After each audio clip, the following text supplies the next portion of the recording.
Tinkers can, oh tinkers can, wandering the roads, a lethal shot, a healing hand, an engineer that roams. Light the way the tinkers can in a darksome land, restore us to our squandered past, yes the tinkers can. Hi, I'm Stephen B. Pearl, and this is to the Brains to Books cyber interview regarding my book, Tinker's Plague, which is part of my Tinker's World series. I've been given a few questions. Describe your main character in one or two sentences. Well, Bradley is a highly intelligent, skilled generalist with a strong sense of independence and a tendency to be self-reliant.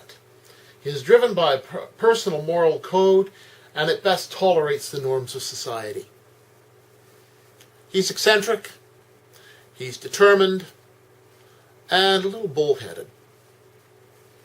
He also has a profound respect for anybody who works to make their lot in life better while not trampling the people underneath them.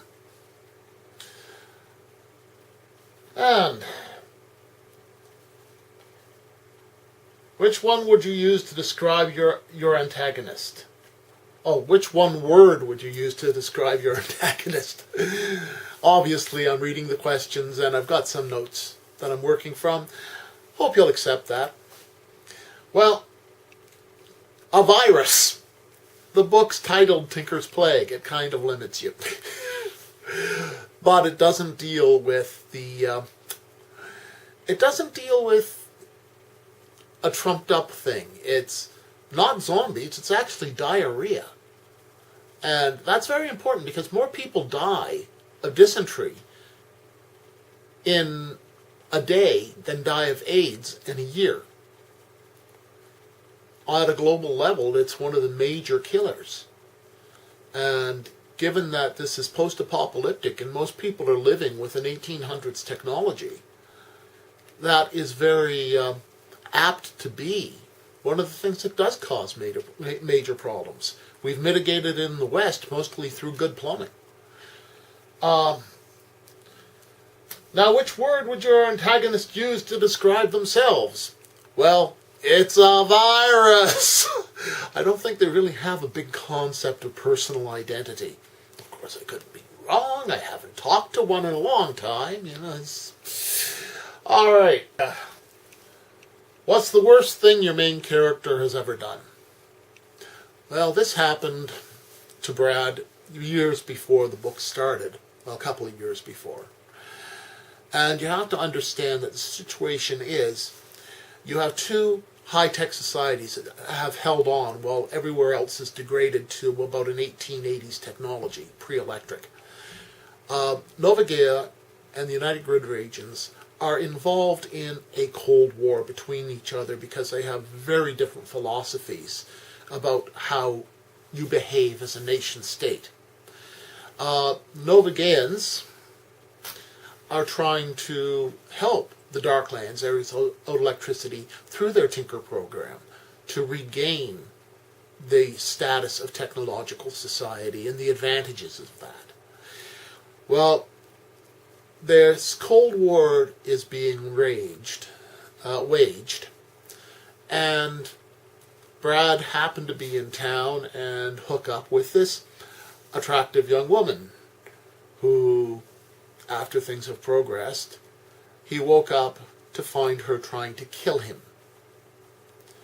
And as things fell out, he ended up shooting her.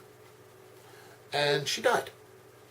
He later found out that she was probably a grid town spy from the United Grid regions, the other nation state. But he still feels quite a lot of guilt about this. And he would call that the worst thing that he's done. We're in a world where life is relatively cheap, and people kill for the same reasons they kill today: money, power, political advantage. What is the most prized possession of Brad? Because it says you're antagonist, but viruses don't have possessions, so I'm going to go and give it for the protagonist. Brad's most prized possession is a Tinker Blade. It's basically a multi-tool, and he received it from his grandfather, Samuel Irving, when he graduated as a Doctor of General Applied Technologies, which is what the Tinkers are. And this has great meaning because Samuel Irving was kind of the template that the Tinker is based on. He is more or less a national hero, and he was also the one who was very supportive of Brad going into the Tinker program, because it's a very dangerous life. After their first 10 years on a route, and they change routes for every 10 years for reasons that I could get into, but you don't want this to be too long. But by the end of that 10-year period, Tinkers fall in three categories. 1, they're rich. 2, they're crippled. 3, they're dead. One of those. That's how the numbers break down for them.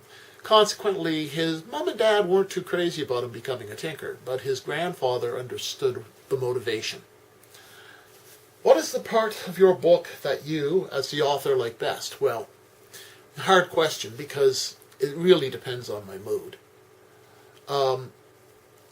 But there is one that one scene I do particularly like.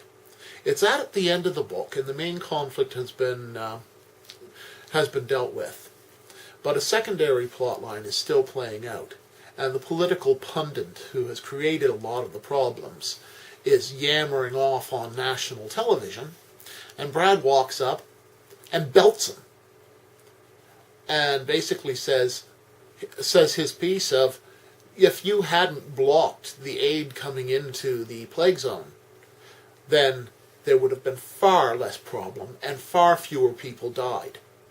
You made courageous people behave like cowards, and if you want to deal with it, we're in the Darklands, so you come for me.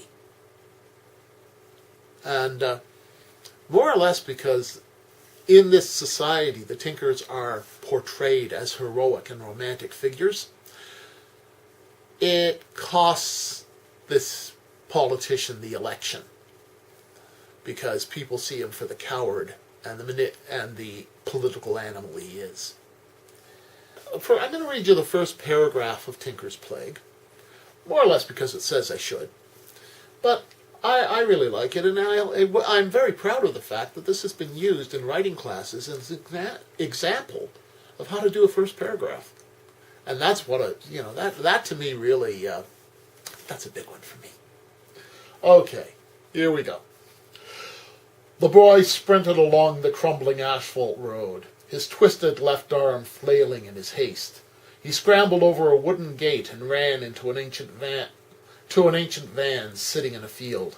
A tower of interlocking pipes topped with a windmill rose from the van's back corner. Thin film solar panels covered its roof and sides. Gasping, the boy wailed, "Tinker!" So, that's the start of Tinker's Plague, and the first book in the Tinker series. I have other works available, which range from Horn of the Kraken, Norse Fantasy Viking Adventure, Nuki Kubai, Paranormal Action Adventure, Worlds Apart, Paranormal Romance, Action Adventure, and War of the Worlds 2030, which is a military sci-fi romance. Yes, I know, it's a big mix. Never could settle on coloring in one set of lines. All right, well, thank you very much. Hope you enjoyed the interview, and see you at the rest of the con.